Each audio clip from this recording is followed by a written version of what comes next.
Everyone can silver business owner di mun ka chan pe ne ka pe ya ka je to sai ta ko ni ko ne me ma everyone ka sin kom hi bi sai don ban sai turi ka na ve na ka ma se a chu za pui le ka testimony ne ba ko ni to ha sai ka ma la amma sa ba ka sai ku zai la ka ni a tu na han ri pan sa p farm zin ko se la ko me ka chuan everyone hi ri pan ska lu chen here kum sam ni som sai September tha khan kan sinai le u sai na ya han kan jun be a chuan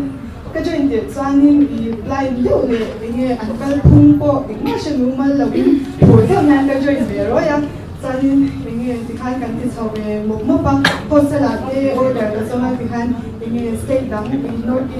northeast how an ta tri ta kham ko bula te khan I an product te ni jang ka zar khan ka ti chaw be ze na chuan member te ka recruit chawa chuan I dam line yong de rat ke la te la chi pi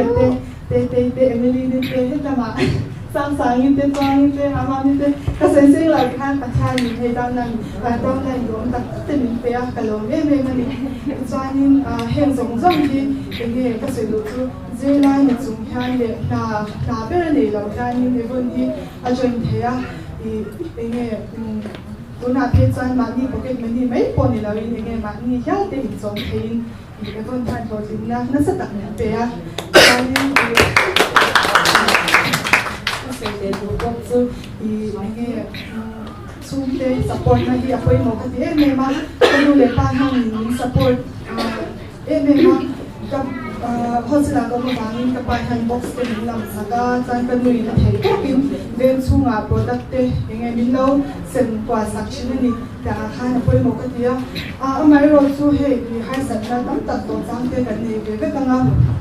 e ma he ko han ka to pe na section me ma nge chi ta chuan in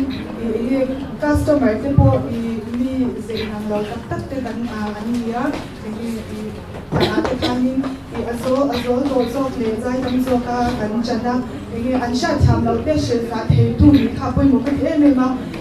do he na hi poi mo ka dia chuan in ta chan ke ma ne poi na ka pa ve chin I tips ke me I ti chi an ka in sha ve to fa sa ke na am sa ba chan te mak